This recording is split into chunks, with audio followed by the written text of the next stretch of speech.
Votre nouvelle agence Riverain Tour intercontinentale parisienne est arrivée. Nous vous proposons des offres exclusives vers les Antilles avec 2 bagages de 23 kg et des facilités de paiement en 3 ou 4 fois. Nous organisons des séjours complets comprenant les vols, l'hôtel ou l'hébergement chez l'habitant, des croisières, des circuits ainsi que des locations de voitures avec ou sans chauffeur. Pour tout renseignement, contactez l'agence Riverain Tour Intercontinental au 16 rue Lamblardy, Paris 12e, métro Doménil. Téléphone jusqu'à 22h au 09 78 80 13 39. Guadeloupe, actualité. Outre-mer, nous je me trouve en compagnie de Max Mathiazet et d'Olivier Servat, 2 députés de la Guadeloupe qui ont manifesté cette semaine contre la réforme des retraites à Paris. Alors, messieurs les députés, pourquoi vous êtes opposés à cette réforme? Olivier Servat. Eh bien, nous avons décidé d'être présents à cette manifestation pour dire non, tout simplement à l'allongement de la durée de départ à la retraite. 62 ans, c'est déjà bien assez, et 2 ans de plus pour rien, eh bien c'est non. Avec notre groupe Liberté Indépendant Outre-mer Territoire, nous voulons signaler plusieurs choses. La première, c'est qu'il y a de la pénibilité et que lorsqu'on a travaillé et qu'il y a eu des troubles, notamment du squelette, on ne peut pas demander aux personnes d'aller plus loin. Quand il y a des femmes qui, malgré le fait qu'elles aient eu des enfants, ne pourront pas partir avant 64 ans alors même qu'elles le méritent, ça n'est pas acceptable. Et puis, dans les Outre-mer, nous nous battons avec notre groupe Liberté Indépendant Outre-mer Territoire, avec tous les députés, y compris le député Max Mathiazin, mais les autres aussi, à ce qu'on intègre toutes les primes dans les retraites. Parce que le pouvoir d'achat, eh bien, il ne se gagne pas à la retraite et on ne devient pas plus riche à la retraite. Et lorsqu'on perd cette prime de 40% à la retraite, eh bien, c'est dramatique pour soi-même, pour la famille. Donc on veut que les personnes puissent cotiser durant leur vie active, les fonctionnaires d'État, territoriaux et notamment hospitaliers, pour que lorsqu'ils puissent partir, qu'ils aient cotisé, et leur employeur aussi, pour avoir ce maintien de cette prime de 40%. Voilà ces raisons, et d'autres aussi, qui pourront être détaillées, pour lesquelles nous avons souhaité être présents hier à cette manifestation, qui est une réussite nationale. Depuis 1995, il n'y a jamais eu autant de personnes dans la rue, que ce soit en province, que ce soit à Paris. Donc c'est un signe que ce gouvernement doit pouvoir dire qu'il écoute dorénavant, qu'il sait faire marche arrière quand ça n'est pas dans le bon sens. Et aujourd'hui, 70% des Français ne veulent pas de cette réforme. Max Mathiazin, pourquoi vous êtes opposé à cette réforme?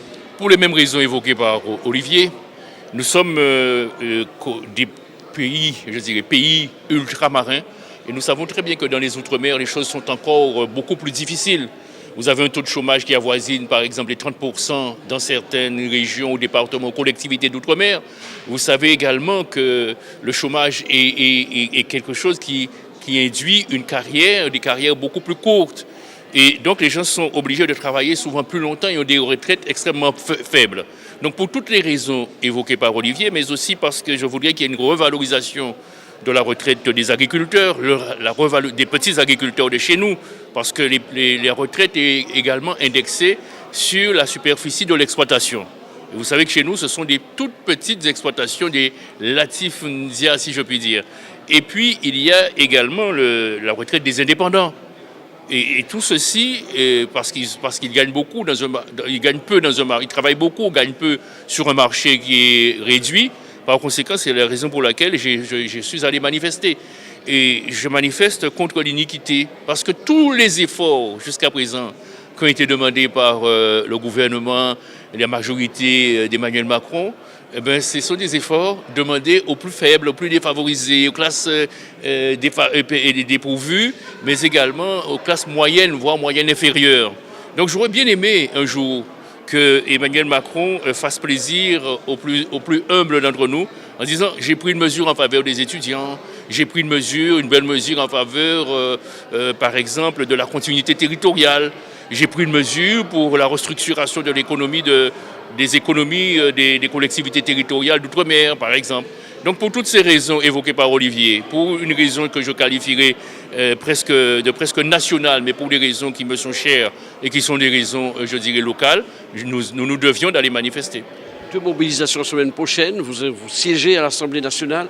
À votre avis, alors d'abord, vous ne demandez pas véritablement le retrait, on peut corriger, amender, Olivier Servat? Non, mais très clairement, lundi, on a 2 motions que notre groupe Lyot va déposer. Une motion de rejet de ce texte, parce que il n'y a pas à attendre à rien. Eh bien, nous avons dit au texte, nous avons en bois pour qu'on puisse repartir sur de bonnes bases, qu'ils écoutent un peu le peuple. Et d'ailleurs, on va aussi déposer une motion référendaire. Parce que comme finalement le peuple est souverain, même dans une démocratie représentative telle que la nôtre, le peuple, au définitive, est souverain. Donc une motion référendaire, je crois que c'est un sujet de réflexion et j'espère que la motion de rejet sera votée, la motion référendaire sera votée pour expliquer à ce gouvernement qu'il n'est pas majoritaire, ni à l'hémicycle, ni dans la rue, ni dans le cœur des Français, ni dans les sondages, et qu'il doit apprendre à converger avec l'énergie populaire, parce qu'il ne pourra jamais aller contre le peuple, ça n'est pas le sens de l'histoire. Vous étiez aussi de la manifestation, un peu d'inquiétude pour les jours à venir, notamment le 7 et le 11 février, mais ça va se poursuivre si jamais il n'y a pas retrait de cette réforme. De toute façon, nous serons, en train d'examiner le texte à l'Assemblée nationale. Peut-être que nous ne pourrons pas aller manifester, c'est dommage, mais nous serons en train d'examiner le texte.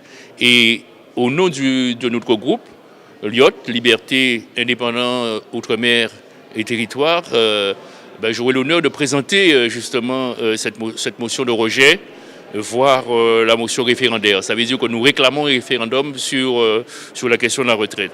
Donc j'aurai cet honneur-là. On va se battre. Je sais très bien que le gouvernement est arc-bouté. Je sais très bien aussi qu'il se passe dans la tête de Macron le fait qu'il soit à son 2e mandat et qu'il ne pourra pas se représenter. Donc l'impopularité, ça ne le gêne guère apparemment. Mais nous allons continuer à nous battre aussi parce que les Français expriment une certaine souffrance. Souffrance non seulement liée à l'augmentation des prix, à la diminution de leur niveau de vie, etc.